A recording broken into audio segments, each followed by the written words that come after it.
Can you see it? In her field, in his field, in their fields. What if one of the most in-demand crops in agriculture is one you can't actually see, but it is real, and it's coming, spring 2022. With specific regenerative farming practices, farmers can pull carbon down from the air and store it in their soil. Nature thrives as carbon is returned to the earth. More carbon in the soil means more microbial life, more nutritious crops, and less erosion. Healthier soil is the foundation for a healthier ecosystem. For healthier air, water, animals, plants, everything becomes more resilient. With modern science and technology, we can enable a more beneficial agriculture, measure the carbon each field captures, and verify it in the form of carbon credits. Carbon by Indigo is building the tools to scale carbon farming in every field for every farmer in the world. These carbon credits are backed with data and rigor, ensuring the drawdown is permanent, that it is real. This kind of quality carbon crop can create so many benefits that people are coming together to invest in its potential, to put money back into the rural communities who feed and fuel the world. We, companies, scientists, policymakers, farmers, and consumers, are expanding our knowledge to harness nature's full potential. We are scaling this opportunity to meet our climate challenge head-on. Follow the progress at indigoag.com/progress.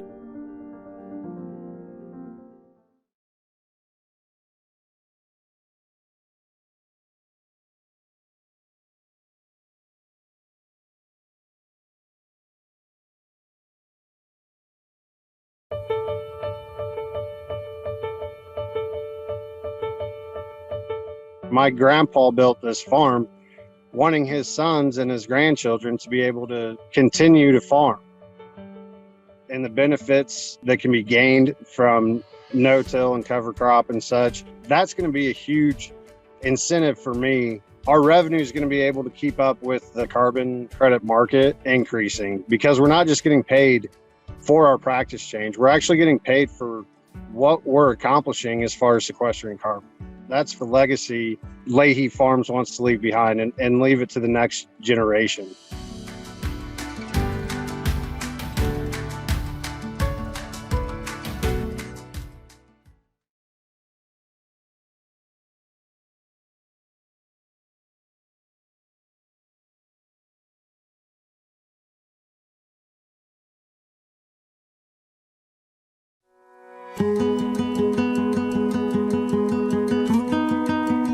According to the United Nations, the next decade is critical to address the climate crisis.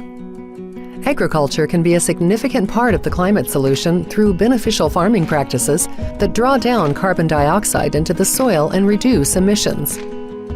At scale, scientists estimate implementing these practices could capture significant quantities of CO2 from the atmosphere over time, while creating healthier crops and better farm profitability.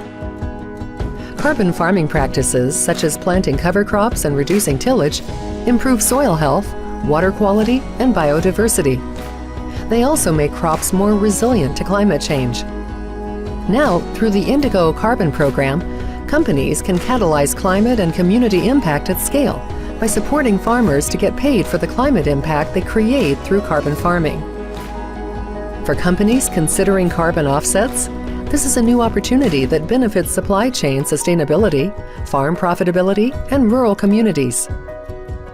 Using leading-edge technology powered by satellite visualization, on-farm data and software, and data science, the Indigo Carbon Program provides each farmer with a soil stewardship plan and process for rigorous measurement and verification of results. With this support, farmers are primed to start creating real climate impact and producing the highest quality carbon credits available. The Indigo Carbon Program brings together companies that believe in the transformative power of beneficial agriculture. In partnership with innovative businesses, farmers, the scientific community, and strategic partners, we can reimagine agriculture for the benefit of people and the planet.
It's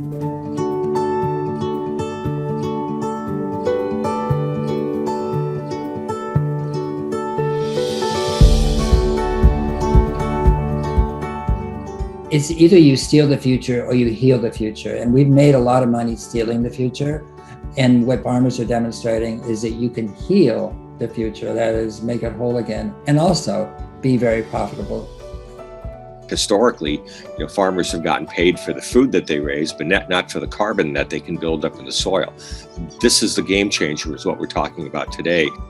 The additional benefits to reducing chemical inputs and other issues works for us as well. But I would say for us, one of the greatest synergies is just the economic benefit to rural economies. I really like hearing about how consumers and investors are not requesting of these companies, but demanding that they address their carbon footprint. As a farmer, as a potential seller of credits, that really excites me. We have a very rigorous procurement policy. It includes that it must be verified by one of those many verifiers and certifiers. We will not source any offset that is not. There's more demand for carbon removal than there is supply.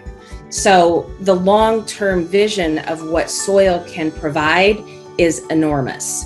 And so we're seeing a massive shift that people are really coming out of this now fundamentally with a new relationship with food and really caring about who has grown it, where did it come from, what was the care and attention that was paid to it. The agricultural-based carbon credits are truly differentiated and unique. And so they're always going to be, in my view, viewed as kind of tier one or top quality carbon credits in the market. And that, I think, helps insulate them even further as well.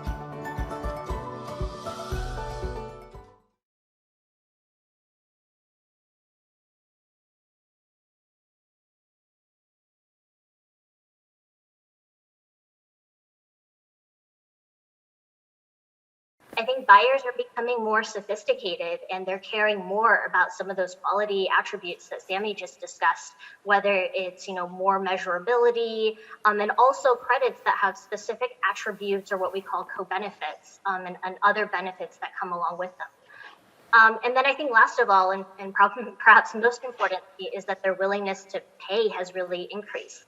I'll use, BCG as an example. If you think about an average carbon credit portfolio being in the $4 to $6 a ton range, we're committed to getting that portfolio up to $35 a ton by 2025 and $80 by 2030 to really move the price of carbon towards what we think is the truer price of carbon. I think in the last 60 years, we've talked so much about how agriculture has solve the problem of feeding the world, but actually it now has an incredible role in addressing our great crisis today, which is the climate crisis. And as a nature-based solution provider, it has so much potential, and I think we're still really very much in the early stages of our journey of understanding how best we can play our role in that and working alongside the farmers in our supply chain.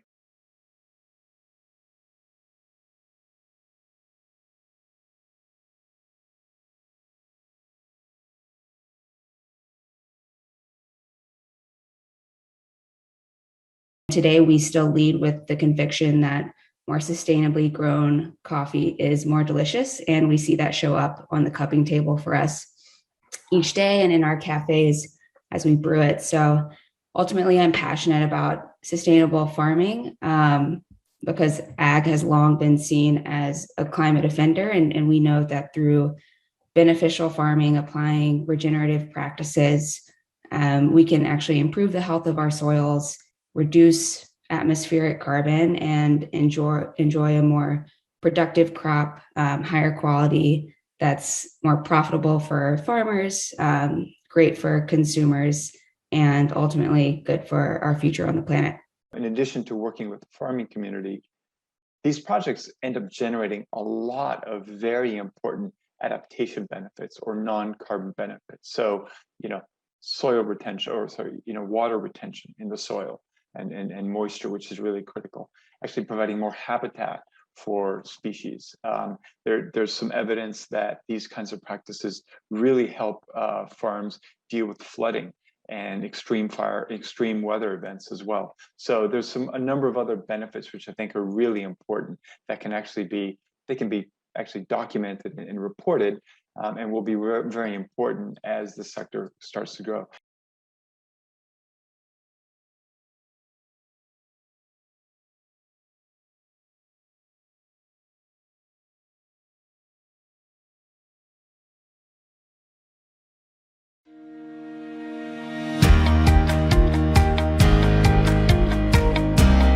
Our mission is to create the best performing products that leave an ever smaller footprint on the planet. We know it's always a work in progress, so Indigo is really at the forefront of getting growers' practices to be third-party registry verified. The carbon credits that we are receiving through this program are really unique in that it's the first time we've been able to get carbon credits for a regeneratively grown natural fiber. We want to support that movement towards more third-party registry verification of these practices, because that will really help these land management practices scale.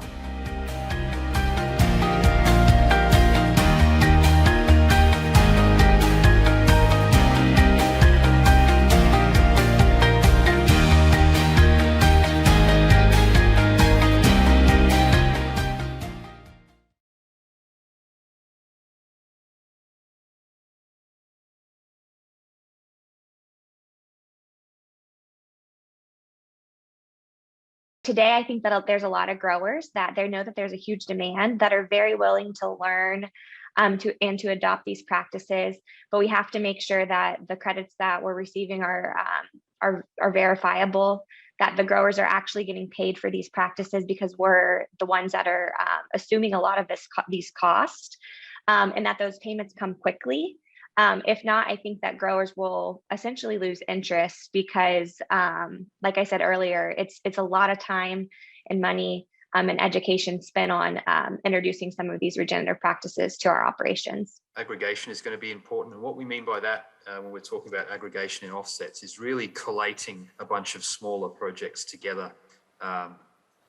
Typically, in an industrial setting, there's going to be a massive amount of emission reductions happening right there at the single factory. So, it's pretty easy to put together a cost-effective project. But in an agricultural context, it's going to be more like, a bunch of pennies scattered all around the place. Right now, I think the demand for offsets is very, very strong and will probably outstrip supply for a good time.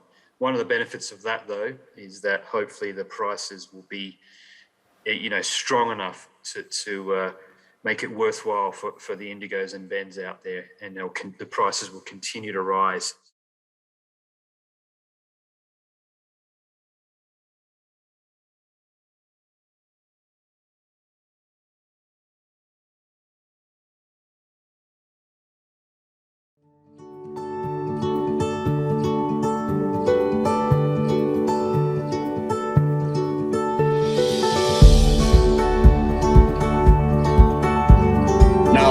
Marketing year is closing out for us from last year, I'm suddenly seeing, well, I'll be darned, I made money. It's been a couple of years, Mother Nature has the number one hand on you. As long as you play in favor with her, you actually do have more control, especially your profitability too. We can do well and we can be more efficient in what we do. We can ensure our stability as far as a viable business. It makes us a better farming operation. But just to have a revenue stream for doing something besides producing grain, by using our crops to capture carbon from the atmosphere and offset carbon creation elsewhere in the economy. We're challenging ourselves, not only as our operation, but as an industry, to make sure that we're doing the right things when it comes to how we're producing food. We got into it to solve problems. We were losing money, literally going broke, and so I describe it as farming profitably.